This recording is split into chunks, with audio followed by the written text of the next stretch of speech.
Então, pessoal, vou fazer a apresentação, conforme prometido, do projeto de ensino de ciências que eu criei para a gente ensinar e aprender nesse componente, que é projetos de ensino de ciências mediados por tecnologias da informação e comunicação.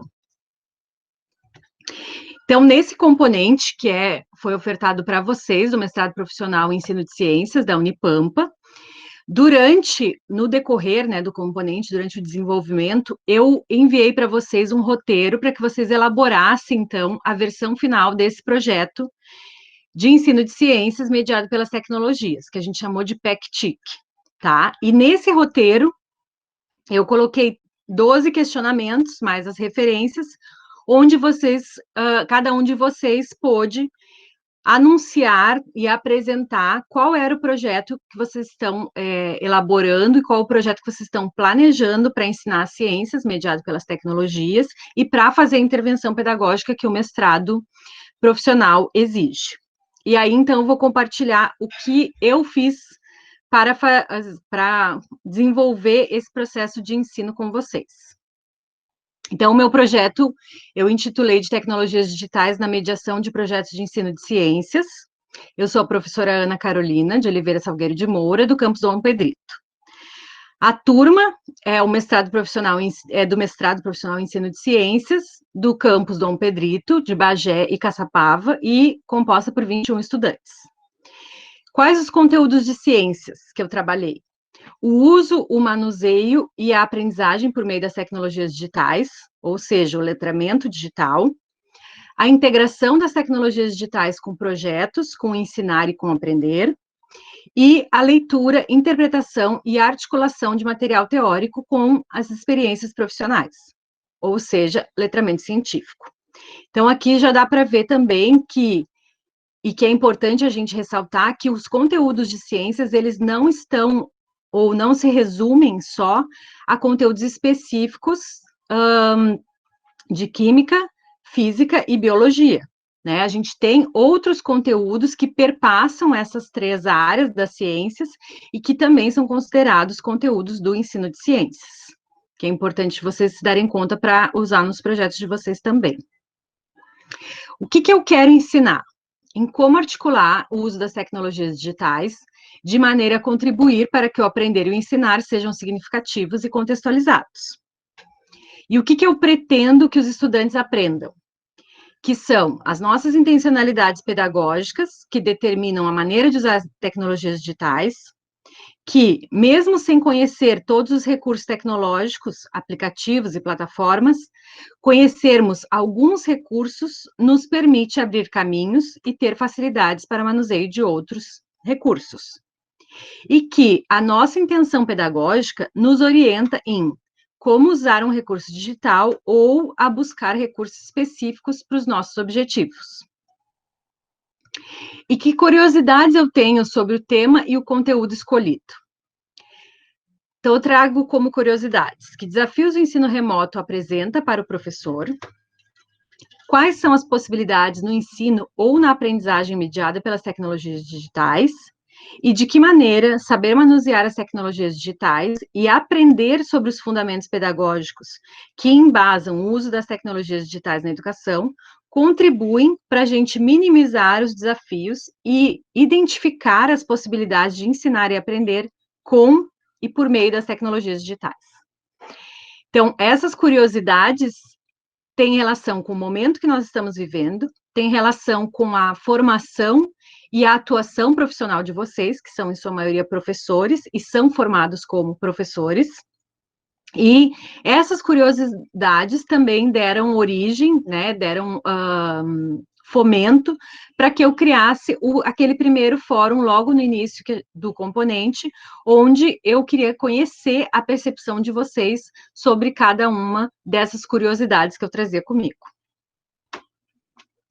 E por que eu quero ensinar?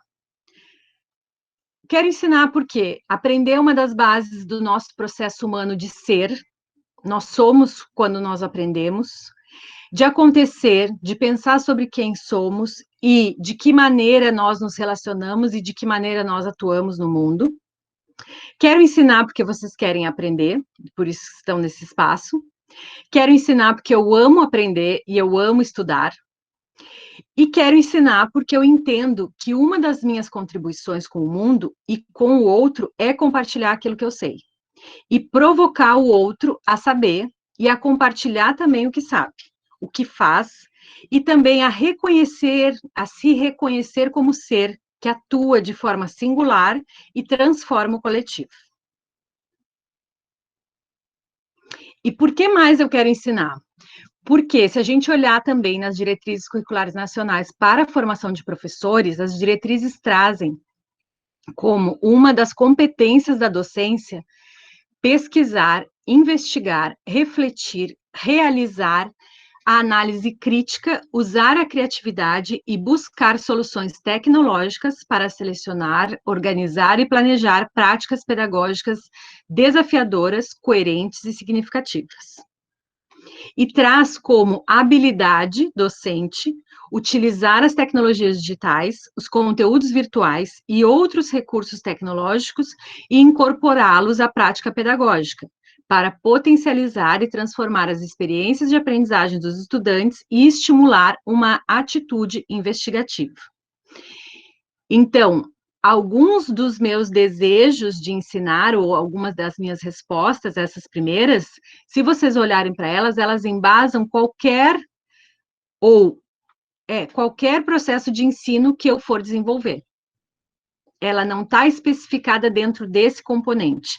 E eu acredito, né, enquanto profissional e enquanto pesquisadora, que todo professor tem motivações e fundamentos que embasam o seu fazer, né, no seu ensinar, independente do que eles estão ensinando e para quem eles estão ensinando. E depois, de acordo com a especificidade de quem são essas pessoas que estão aprendendo com ele, e qual é esse componente curricular, ou qual é esse contexto que ele está ensinando, aí ele vai entrar em algumas especificidades, que eu trouxe aqui como especificidades as diretrizes curriculares nacionais, fora outros embasamentos que a gente já viu no decorrer do componente. Depois, que relações eu quero que os estudantes construam?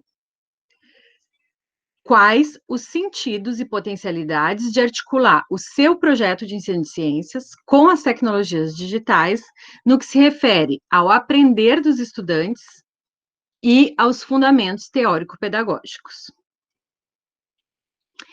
E depois, qual é o papel do professor na mediação com as tecnologias digitais? Então, para responder essa pergunta, eu trouxe alguns trechos e abordagens de um artigo que eu publiquei em 2015 com a Débora Laurino, que foi minha orientadora e minha amiga, onde a gente escreveu sobre alguns aspectos que compunham, né, e que constituíam o fazer docente na educação à distância. E quando eu olhei para essa pergunta e pensei sobre o nosso componente e sobre o ensino mediado com as tecnologias digitais, eu me dei conta que a gente podia fazer uma transposição dessa proposta, desses aspectos, para a mediação com as tecnologias digitais. Então, o papel do professor na mediação com as tecnologias digitais é integrar esses 4 aspectos na sua ação mediadora. Os aspectos pedagógicos, da linguagem, tecnológicos e afetivos. E aí eu vou contar para vocês como cada um desses aspectos, ou o que em cada um desses aspectos, compõe ou constitui a mediação do professor com as tecnologias digitais, e como cada um desses aspectos está articulado e imbricado um com o outro. Então, embora aqui estejam mencionados como 4 aspectos, e eu diferencie eles em 4 aspectos, eles não são compreendidos ou experienciados de forma isolada. Eles estão juntos e um está interferindo no outro, um está articulado com o outro, como vocês podem ver nesses espaços aqui mais no centro, que é onde um se sobrepõe ao outro. Então, eu começo essa explicação pelos aspectos afetivos, porque eu trago como fundamento uma citação do Maturana, onde ele diz que as nossas emoções guiam a todo momento o nosso fazer e o nosso agir. Então, são as nossas emoções que vão definir as nossas ações e a nossa forma de atuar.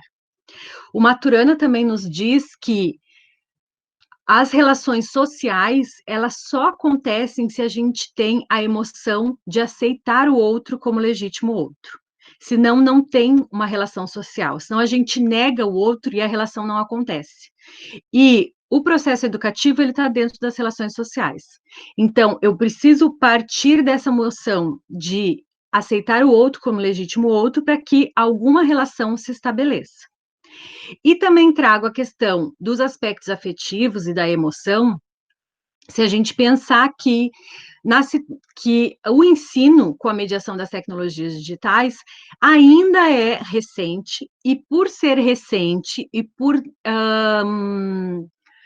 ter pouco espaço ou pouco tempo de atuação e experiência, traz junto consigo bastante desafio, bastante insegurança, bastante ansiedade, bastante desejo. Ou seja, traz junto, né, nessa ação de fazer o ensino mediado pelas tecnologias, uma grande diversidade de emoções. E então, pensando que são as emoções que nos guiam, que as relações sociais precisam estar pautadas numa emoção de aceitação do outro. E ainda, outro conceito do Maturana, onde ele diz que as conversações são entrelaçamentos de linguajar e de emocionar. Então, como é que as relações sociais se dão? A partir da comunicação, quando a gente reúne emoção e comunicação. E qual é o conceito que o Maturana dá para as conversações? É a gente integrar o linguajar e o emocionar. Então, aí a gente já vê a ligação dos aspectos afetivos com os aspectos da linguagem. Quando a gente pensa em linguagem, é interessante e importante a gente pensar na linguagem enquanto um espaço de interação. Então, Cunha, em 2006, já falava que essa é a nova concepção da linguagem. A linguagem enquanto interação, e não aquela linguagem como algo linear, que antes a gente aprendia, que era emissor e receptor, como se fosse uma única direção, um único modo de interpretação, um único modo de linguajar. E aí, se a gente entende a linguagem enquanto interação, a gente pensa na linguagem como uma forma de provocação, de provocar o outro a estar em diálogo e em linguagem conosco, seja pelos materiais que a gente vai disponibilizar, seja pela forma que a gente vai se comunicar. Se a gente pensa também enquanto interação, a gente pensa na linguagem enquanto um processo de autoria. Então, eu, quando estou falando, ou quando estou escrevendo, ou quando estou ouvindo e lendo, existe aí um processo de autoria, porque existe uma produção que é minha quando eu escrevo e quando eu falo, e existe a minha interpretação quando eu escuto e quando eu leio, ou o enfoque que eu dou, a atenção que eu dou para aquilo que eu escuto e para aquilo que eu leio. E também pensar em interação faz com que a gente busque que as interações a partir da linguagem contribuam para que aquele com quem eu estou dialogando e interagindo queira permanecer na ação comunicativa do aprender. E por onde a gente faz essa interação? Por onde a gente trabalha, né? Qual é o meio que a gente utiliza para desenvolver esse diálogo e essa conversação e essa ação comunicativa? Um deles, e é o que nós estamos estudando e o que nós podemos, nesse momento, é relacionado aos aspectos tecnológicos, ou seja, as tecnologias digitais. Então, a gente pensar nos aspectos da linguagem na mediação com as tecnologias digitais, a gente vai para os aspectos tecnológicos, que a gente precisa dessas ferramentas, desses recursos digitais, desses aplicativos, dessas plataformas, para que essa comunicação e interação aconteçam. E aí, é importante a gente considerar a questão dos letramentos digitais, que é diferente da alfabetização digital. A alfabetização digital, ela ensina a gente a manusear os recursos tecnológicos. Os letramentos digitais nos fazem aprender a manusear, a entender o seu funcionamento e também a perceber como a gente aprende a partir das práticas sociais que a gente tem com esses recursos digitais, com esses recursos tecnológicos. E aí, volta aquela questão que foi mencionada no primeiro podcast, também do Maturana, né, que diz que o uso da tecnologia, né, vai depender do objetivo, da necessidade e da construção de sentido que o docente vai estabelecer na ação mediadora com o estudante. Porque a gente está pensando no papel do professor, e o Maturana diz que são as nossas emoções, as nossas intencionalidades é que definem como e por que nós vamos usar tal recurso tecnológico. Então, aqui nesse caso, enquanto professor, vai depender desse objetivo e da construção de sentido que nós formos fazer com o nosso estudante. E os aspectos pedagógicos? Num primeiro momento, a gente colocou eles aqui, junto com os aspectos afetivos, tecnológicos e da linguagem. E depois a gente se deu conta que, embora ele seja um quarto aspecto, os aspectos pedagógicos, eles são compostos pelos aspectos afetivos, da linguagem e tecnológico. Todos esses três aspectos entram nos aspectos pedagógicos, embora os aspectos pedagógicos não se restringam a esses três. Ao mesmo tempo, os aspectos pedagógicos também interferem ou delineiam como é que a gente vê, como é que a gente percebe ou como é que a gente age nos aspectos afetivos da linguagem e tecnológico. Então, os aspectos pedagógicos, eles vão definir a maneira como são compreendidos, abordados ou operados os outros aspectos nessa mediação com as tecnologias digitais. E esses aspectos pedagógicos, eles contemplam as concepções, os saberes e os fazeres que estão relacionados à nossa compreensão de currículo, de mediação, de metodologia educativa e de avaliação. E aí, mais uma vez, a gente traz a questão das emoções, que as emoções e as intencionalidades pedagógicas orientam as nossas propostas e as nossas mediações com as tecnologias digitais. E aí a gente chega numa outra imagem, que também está publicada nesse artigo, faz parte da minha tese, onde a gente percebeu o quanto esses aspectos estavam imbricados e o quanto eles se codeterminavam mutuamente. Então, a gente pode olhar essa imagem começando aqui do miolinho da mediação com as tecnologias digitais e indo para as bordas, ou começar daqui das bordas e ir para o miolinho. Vou falar um deles, tá? Então, por exemplo, se a gente entende que esses aspectos constituem a mediação com as tecnologias digitais, olha o que acontece. A relação dos aspectos afetivos com os aspectos da linguagem se dá a partir da comunicação, do conceito de conversação. A relação dos aspectos da linguagem com os aspectos tecnológicos se dá a partir do conceito de letramento digital.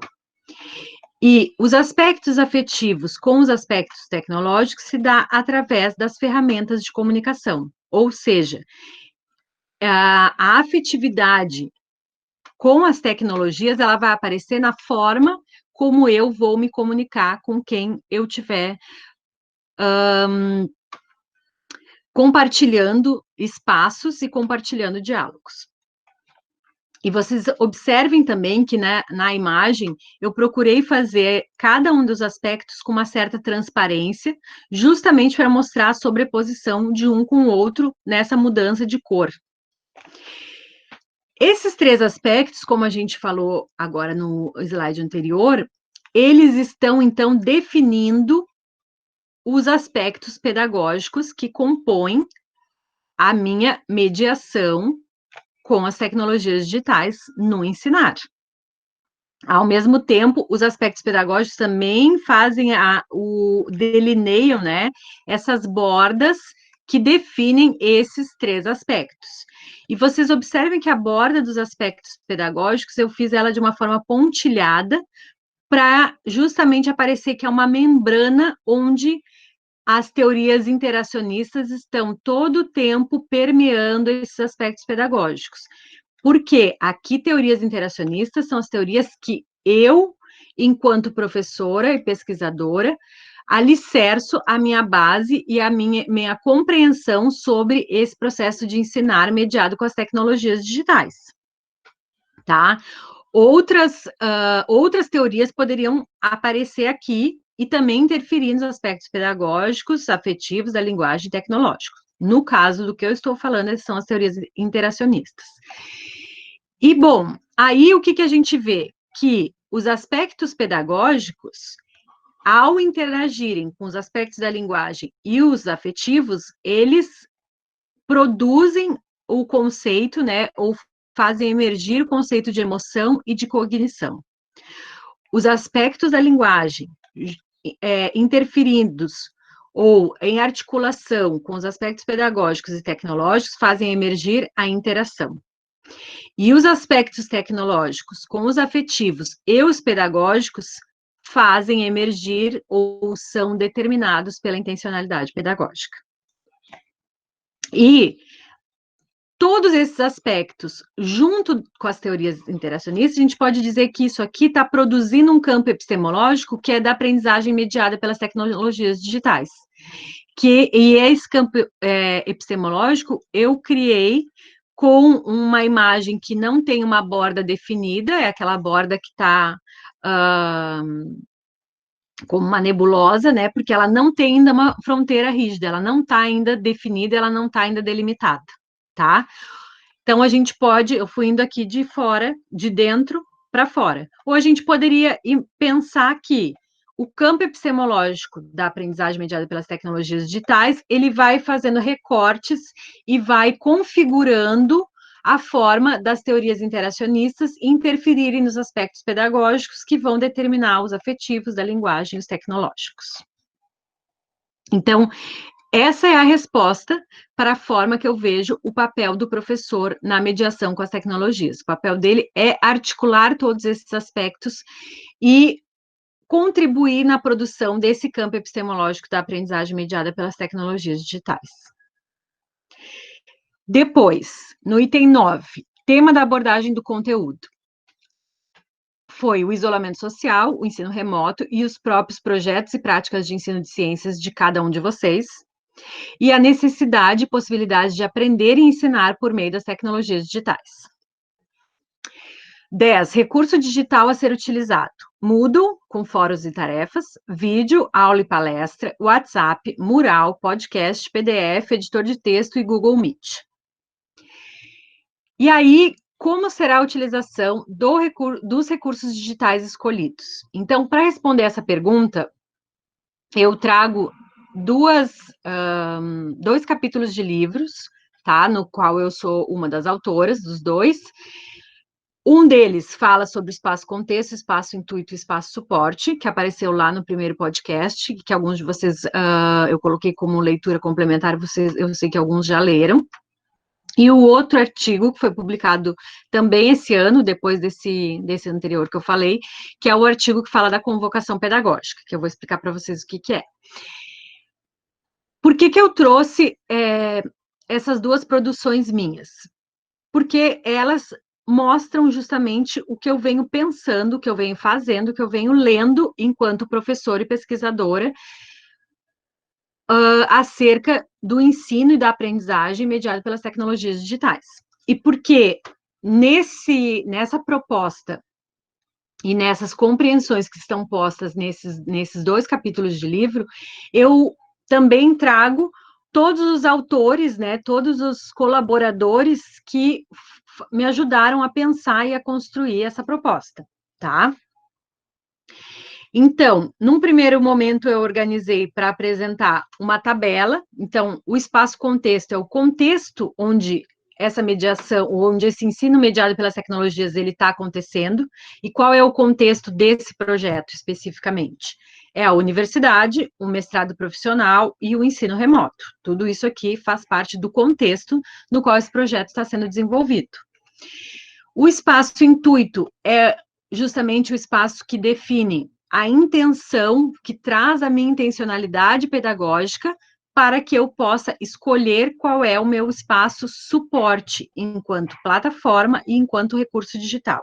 Então, o espaço suporte, ele pode ser uma plataforma e ele pode ainda especificar um recurso digital dentro dessa plataforma, e o espaço suporte também se refere aos dispositivos que a gente utiliza para desenvolver essa mediação. que no caso, os dispositivos, né, escolhidos ou possíveis, que é o que vocês e eu tenho, são os smartphones e notebook, alguns talvez com desktop, né, computador de mesa e tablet. Então, tudo que a gente usou é possível usar num desses 4 dispositivos. E aí, então, eu fui especificando cada uma das plataformas e dos recursos que nós usamos e qual o intuito que eu tive para desenvolver ou para utilizar essa plataforma e esse recurso. E aí vocês notem que só que nessa primeira parte da tabela, ó, tem 4 vezes aparece o Moodle. Então, a plataforma é a mesma, com diferentes intuitos, com diferentes recursos, tá? Então, num primeiro momento, o Moodle foi escolhido para a gente ter um espaço principal e institucional de interação, para que a gente tivesse um registro institucional de que esse componente está sendo desenvolvido e para que ficasse também registrada a avaliação. E o recurso utilizado para isso são as tarefas, fóruns e links de acesso a textos, vídeos e áudios. Aí, entrando mais especificamente, tem a questão dos conhecimentos prévios. Então, usei também o Moodle, mas o fórum foi um fórum específico, que é o fórum configurado como perguntas e respostas, que é aquele que vocês só conseguem ver a resposta do colega quando vocês fazem a primeira postagem. Ou seja, vocês têm que postar a partir da concepção e da percepção de vocês. O acesso e avaliação dos PECTIC que vocês estão produzindo. Também no Moodle, só que a partir de um outro suporte, que é a tarefa. E aí, no decorrer do componente curricular, e na conversa que nós tivemos numa das aulas síncronas pelo Google Meet, a gente se deu conta que seria interessante que vocês conhecessem os projetos dos colegas, e também a gente se deu conta que vocês poderiam contribuir com os projetos dos colegas. E aí foi criado um outro fórum, com uma outra configuração, que é de uma única discussão simples. Na verdade, foram criados 4 desses fóruns, para que vocês pudessem fazer a discussão em diferentes salas. Então, vocês foram agrupados de acordo com a temática que vocês estavam abordando no PECTIC de vocês, ou de acordo com o recurso digital. E aí, vocês foram discutir nesses fóruns, e vocês puderam colaborar um com os outros. Uma outra plataforma que a gente usou foi o Mural, para criar um quadro coletivo, com vários lembretes do que era importante a gente considerar quando a gente usa, então, quando a gente vai fazer o ensino, promover o ensino mediado pelas tecnologias digitais. O WhatsApp, a gente usou o WhatsApp como uma plataforma alternativa, vamos dizer, eu brinquei aqui que foi o corredor, né, o espaço fora da sala de aula, do espaço formal ou institucional, que é o Moodle, por exemplo, e que a gente pudesse conversar, pudesse trocar mensagem, compartilhar nossas dúvidas, e também um local, uma plataforma que ela é leve e que todo mundo tinha, né, já cadastro no seu celular, e que era fácil, a plataforma mais leve que eu conheço, mais fácil das tecnologias digitais, para comunicar algum problema de comunicação ou de acesso. Que como foi o caso hoje, que a gente teve da Liane, no outro dia a gente teve a Andresa. Professora, oi. O Gabriel caiu e não está conseguindo voltar, a senhora precisa aceitar a participação dele. Ah, ele tinha que entrar, peraí que eu vou sair daqui.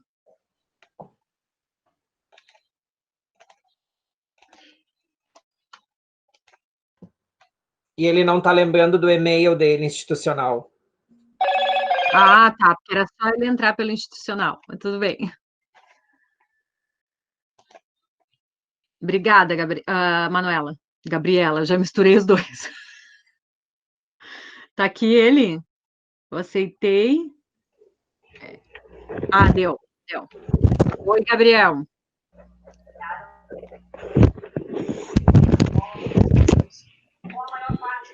Oi, a minha internet está muito ruim hoje. Tá, mas igual eu tô gravando e tá, é que tu não tá lembrando do teu, né? Do teu e-mail institucional. Aí eu vou, mas igual eu tô gravando, tá? Vou voltar lá. Tá tudo bem por aí? Sim, eu estou escutando, estou vendo tudo. Eu É estou geral, a minha tá conseguindo travando enxergar também. tudo e escutar tudo. Tá.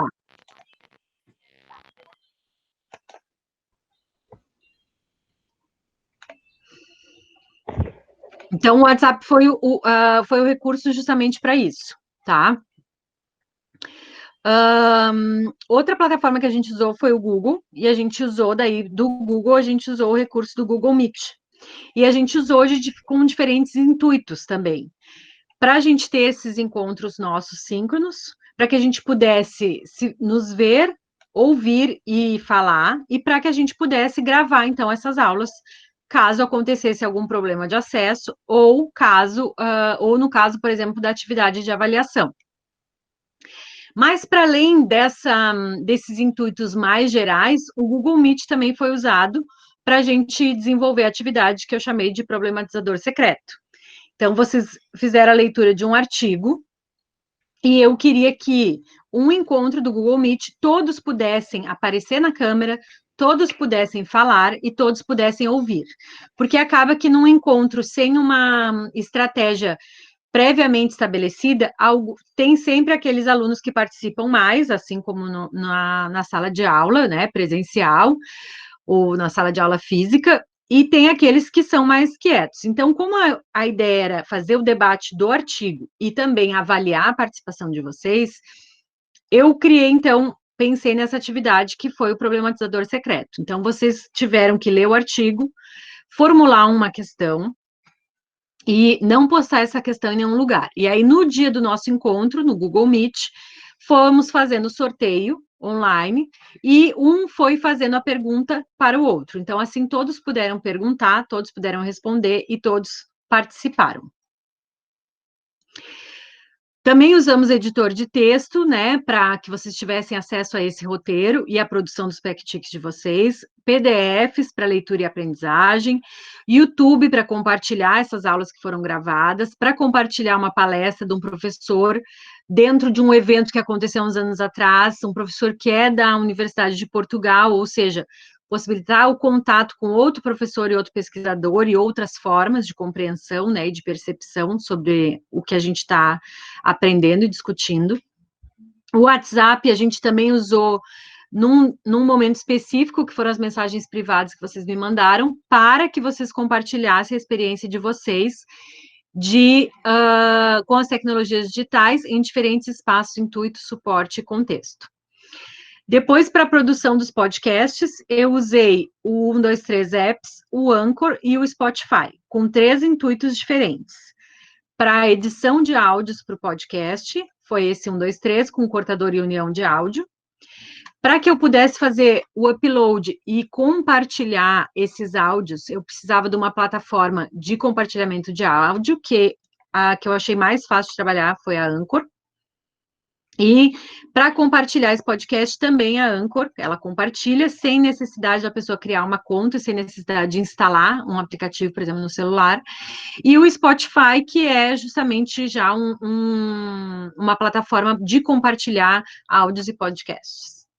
Então, aí, para vocês terem uma ideia, assim, quando eu coloquei aqui na pergunta 10, né, coloquei aqui de forma bem sucinta os recursos que foram utilizados, mas a gente contar como nós vamos usar esse recurso faz toda a diferença quando a gente coloca, então, com qual intuito nós vamos usar, porque daí a gente está explicando como nós vamos usar, em vez de só colocar Moodle, o que você vai usar? Vou usar Moodle, vou usar vídeo e vou usar o WhatsApp, mas eu não digo como, né? Ou seja, ou eu não digo porque eu não me dou conta que isso precisa ser explicado, ou eu não digo porque eu não pensei realmente em qual é a minha intenção e quais são as possibilidades de ensinar e de aprender usando tais recursos e tais plataformas.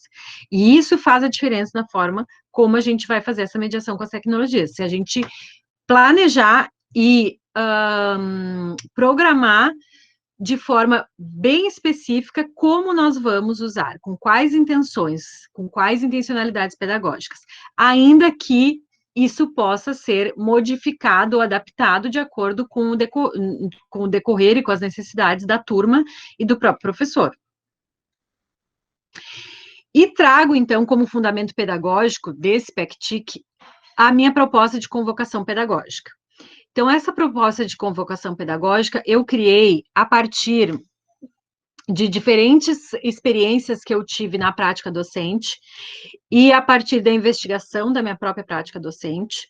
Ela foi criada depois da conclusão já do meu doutorado, mas cheia de elementos, de leituras e de diálogos com os autores que eu estudei durante a pesquisa de doutorado, e ela foi construída na perspectiva da enação. Né? Essa perspectiva que é proposta pelo Varela, ela diz que o aprender, ele acontece como um processo de corporificação do conhecimento. Que o nosso conhecimento, ele não é resultado só do nosso pensamento, ou só da mente, mas ele é resultado da nossa interação com o meio e da nossa interação com o outro, através do nosso corpo inteiro. Então, a gente aprende, não é com a cabeça, não é com a mente, a gente aprende com o corpo inteiro, todo o tempo. E aí eu criei, então, essa proposta e dialoguei com duas amigas e professoras e pesquisadoras também, que foi a Débora Laurino, que foi minha orientadora, e a Alice Monteiro, para poder sistematizar isso e produzir, então, esse capítulo. E por que eu chamo de convocação pedagógica? Porque a ideia é uma ação com, no sentido de fazer com alguém, com o outro, e fazer junto com o outro. E também na ideia de que é uma ação que mobiliza, por isso convoca. Quando a gente fala convocação, é algo que nos chama, né, que nos mobiliza de alguma forma. Então, eu chamei essa proposta de convocação pedagógica. E a convocação pedagógica, ela está organizada em 4 linhas de força, que na verdade são ações para convocar esse aprender. Quais são essas linhas de força? Potencializar a imersão na experiência, possibilitar interações, promover a interlocução teórica e fomentar a cocriação. Então, potencializar a primeira linha de força, né, que é potencializar a imersão na experiência. Por que essa é a primeira? Porque a gente vai se sentir convocado pedagogicamente, a gente vai se sentir convocado a aprender e a constituir um território de cocriação, se a gente tiver desejo e se a gente estiver, de alguma maneira, afetado por alguma coisa. E foi isso que vocês fizeram no início do componente. Foi isso que eu busquei provocar em vocês no início do componente, quando trouxe aquele fórum dos conhecimentos prévios, por exemplo. Então, ele é esse potencializar a imersão na experiência, o que o professor faz? Ele provoca, ele faz um questionamento, ele faz uma atividade onde ele chame o estudante, junto com as experiências que ele traz, junto com toda a bagagem que ele traz, para colocar essa bagagem, para compartilhar essa bagagem, essas experiências, e já iniciar um processo de entrelaçamento dessas experiências que o estudante já tem, com aquilo que vai ser trabalhado e abordado no processo de ensino. Então, desencadear o aprender requer a imersão nesse contexto, requer desejo, é preciso estar afetado por algo para que esse algo mobilize o aprendente. Então, provocar o estudante a pensar, a lembrar e a sentir suas experiências que estejam relacionadas ao tema ou ao contexto é fundante na nossa convocação pedagógica, pois são as nossas estruturas sensório-motoras que vão nos conduzir à compreensão conceitual. E embora eu coloque ela como primeira, ela pode, ou todas essas linhas de força do aprender, elas vão acontecendo de forma recorrente, recursiva e às vezes sobreposta. Então, quando que nesse componente, por exemplo, eu possibilitei outra imersão na experiência de vocês? Quando eu pedi que vocês olhassem a proposta de intervenção pedagógica que vocês estão fazendo, construindo, ou que já estão desenvolvendo na pesquisa de mestrado, ou para as práticas que vocês desenvolvem na sala de aula, com as tecnologias digitais. Então, eu estou trazendo a experiência de vocês para o contexto do componente, para esse contexto conceitual que a gente está aprendendo. num outro momento, que não necessariamente era o momento inicial. Então, assim, aí depois de ter essa imersão na experiência, ou seja, de eu conseguir olhar para as coisas que eu faço, para as coisas que eu já fiz e estar presente nisso, porque a imersão na experiência é também no sentido daquele sujeito estar presente naquilo que ele já fez ou naquilo que ele está fazendo, né? Presente no sentido de colocar toda a sua atenção nisso, né? E não deixar como se fosse só uma descrição de fatos, mas dele colocar toda essa atenção ou todo o seu corpo, toda a sua estrutura sensório-motora naquela experiência, onde ele traga emoção, onde ele traga dúvida, onde ele traga os seus saberes. E aí, possibilitar a interação vem junto, ou vem logo a seguir, né, no sentido de que essa interação, ela acontece, né, ela é um processo que acontece de troca entre meio indivíduo, indivíduo e indivíduo. E essas trocas, elas vão acontecer de maneira congruente entre aqueles que interagem, seja meio ou seja indivíduo, mas não é igual para aqueles que interagem. Ou seja, ela é determinada pela história de interações de cada participante. Então, aqui, nós estamos interagindo todo o tempo do componente, e ela essa interação, ela é congruente, ou seja, ela está nos afetando de alguma maneira, mas a forma como vai afetar cada um de nós, cada interação, vai depender da história de interações que a gente tem, ou seja, do que eu já sabia, do que eu já entendia, do que eu já sentia, né, ou das outras interações que eu estou tendo concomitante com essa aqui desse espaço e desse contexto. E essa interação, né, possibilitar a interação, possibilita o aprender na convivência, possibilita o aprender de uma maneira coletiva, e na qual a gente reconhece o outro como legítimo outro, e numa convivência, que isso é muito interessante, de quem não tem medo de desaparecer na colaboração. Isso também foi possível ver durante o desenvolvimento do componente, que as colaborações e as interações que foram acontecendo nos fóruns, principalmente, que a gente consegue ver o registro, porque vocês estão escrevendo e fica ali registrado no Moodle, a participação de vocês de uma forma que ela era sem hierarquia, né? Uma participação de todos nós sem uma hierarquia, onde ninguém tinha medo de desaparecer ali no coletivo. O que eu queria, né? O que cada um queria era participar, era contribuir, era colaborar e era se colocar ali, embora não fosse o ator principal, vamos dizer assim. Depois, como terceira linha de força dessa convocação pedagógica, a gente traz a promoção da interlocução teórica e conceitual.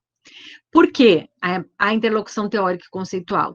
Porque ela vai agregar algo, vai deixar mais complexa ainda essas interações, porque a gente precisa entender, é fundamental a gente entender que essa interlocução teórica e conceitual é também uma forma de interação, ela é também um diálogo.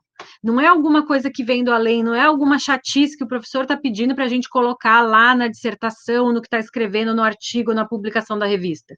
É outra pessoa, é outro sujeito ou outros sujeitos que estão vindo fazer interlocução com a gente, que estão vindo dialogar com a gente.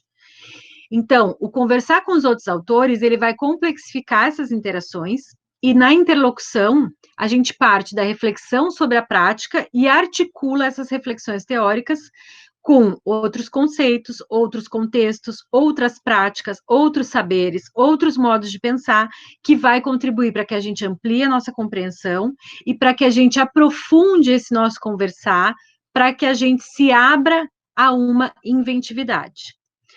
Então, o entrelaçar da nossa prática e dos saberes com os autores vai também legitimar aquilo que a gente faz e contribuir para a gente explicar o fenômeno que a gente está, por exemplo, pesquisando. E depois, como quarta ação, tem fomentar a cocriação. Então, a ideia é que o aprender seja a constituição de um território de cocriação. A proposta é que o aprender não seja compreendido e nem seja efetivado enquanto um exercício de memorização, mas como um espaço onde algo vai ser criado, né? Por isso fala ali da possibilidade da invenção, algo criado e não uma criação no sentido da imaginação, né? Mas é porque tudo, o aprender nesse sentido, ele é algo novo. Se vocês forem olhar para as produções que vocês fizeram nos fóruns, por exemplo, todos os diálogos, as postagens que vocês fizeram nos fóruns do Moodle, tudo aquilo é algo novo. Vocês não estão repetindo e não estão transcrevendo coisas que outras pessoas disseram ou escreveram. O que vocês estão colocando ali é algo novo. Isso é aprender enquanto um território de cocriação. E por que é território e por que é cocriação? Território porque o lugar do Moodle, que antes era um espaço no sentido de que ele existe, mesmo se a gente não tiver ali, o Moodle existe, ele se torna um território quando pessoas se apropriam dele e entendem que aquele espaço é também delas. E de cocriação porque ele é no coletivo. Ninguém estava conversando sozinho no fórum, a gente estava se falando entre nós e com os autores. E mesmo os PECTIC de vocês, que era que eu estava conversando um pouco com a Giovana antes da gente entrar em aula, eles também são cocriação. Porque se vocês pensarem, a maior parte de vocês, né, os alunos regulares, pelo menos do mestrado, todos já tinham uma proposta de intervenção pedagógica, só que quando eu pedi para que vocês elaborassem a primeira versão do PECTIC, ao invés de pedir para vocês façam um projeto com introdução, metodologia, referencial teórico, desenvolvimento e considerações finais ou resultados esperados, se eu pedisse isso para vocês, talvez vocês trouxessem muito daquilo que vocês já escreveram, que vocês já fizeram, ou como se fosse mais do mesmo, né? Mas, ao invés disso, não, eu criei questionamentos onde vocês pudessem ir no projeto de vocês, ir na proposta de vocês, porque a ideia não é que vocês fugissem daquilo que vocês já se propuseram a pesquisar, já se propuseram a estudar, já se propuseram a fazer. Então, isso tem um significado de pertencimento e um significado emocional para vocês e de história de vocês enquanto professores e pesquisadores. Por isso que é importante trazer o que vocês já estavam fazendo. Mas eu pedi num outro formato, que possivelmente fez com que vocês olhassem o projeto de vocês ou as propostas que vocês estavam construindo de uma outra maneira, e tivessem que escrever isso também de uma outra maneira. Então, ele não é a mesma coisa que a intervenção de vocês, embora tenha elementos similares. E esse espaço de cocriação, ele é fomentado nessa proposta, nessa convocação pedagógica, na publicação do livro, eu coloquei só como o escrever e o ler. Mas quando eu estava montando essa apresentação, eu me dei conta que também entra o ouvir e falar. Então, apesar de estar bem fresquinho, esse capítulo, já estou fazendo uma atualização aí de percepção nele, tá? E aí já coloquei aqui com essa atualização, vamos dizer assim. Então, quando a gente concebe o escrever e o falar como movimentos, a gente compreende os dois não no sentido de produto ou daquilo que está finalizado, né? Mas sim como um começo, que vai provocar o outro e vai provocar nós mesmos ao diálogo e à interação. Então, o escrever e o falar, eles podem ser experienciados como construtos coletivos, que nos autoprovocam a reflexões enquanto escrevemos ou enquanto falamos. E, portanto, constituem-se como cocriação com quem dialogamos ao escrever, falar ou ao ler, ouvir.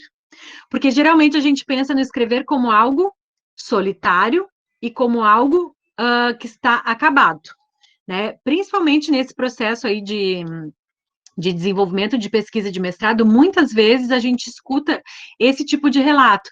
Ah, eu me sinto sozinho, né? Ou eu vou te mandar, né? Fica aquela coisa, vai mandar para o orientador ler a hora que terminar de escrever, porque o que está escrito está pronto, está finalizado. Não, o que está escrito pode ser um começo, ou pode ser um meio, né? O que eu estou falando agora está me fazendo pensar em outras coisas. Quando eu estava montando a apresentação, que eu estava trazendo as coisas do capítulo, eu já estava pensando em outras coisas, por isso agreguei aí, por exemplo, o ouvir e o falar, né? Então, a gente escrever, falar, ouvir, ler, é importante a gente pensar que isso, ou compreender isso, enquanto movimento e enquanto ponte, para coisas que a gente já sabe, para experiências que a gente já teve, ou para ainda novas ideias, né? Para outras compreensões. Então, com essas 4 linhas de força do aprender, a gente fomenta no coletivo um território de cocriação, no qual esses aprenderes deixam de ser reproduzidos e passam a ser criados, concretizados e corporificados.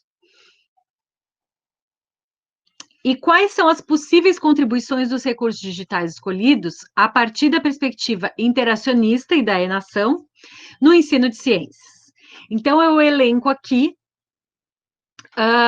as contribuições que eu percebo e que eu objetivei e que acredito que consegui com que a gente cocriasse nesse nosso território aí de aprender que a gente foi desenvolvendo ao longo do componente.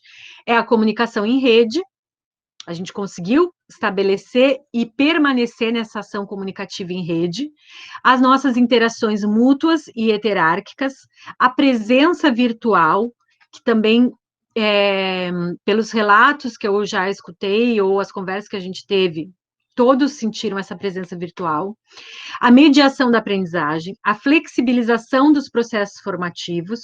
Por que flexibilização? Porque a gente tem aí espaços e tempos que são flexíveis, e flexibilização porque cada um de vocês pôde olhar também para o seu próprio percurso e para a sua própria pesquisa.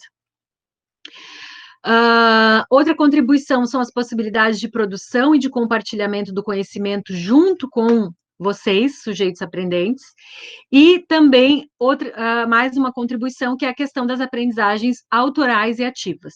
Todos vocês conseguiram experimentar aprendizagens ativas e aprendizagens que são autorais, ou seja, aprendizagens que vocês próprios construíram nessa rede aí entrelaçada, nesse conversar, né, nessa rede de linguajar e emocionar.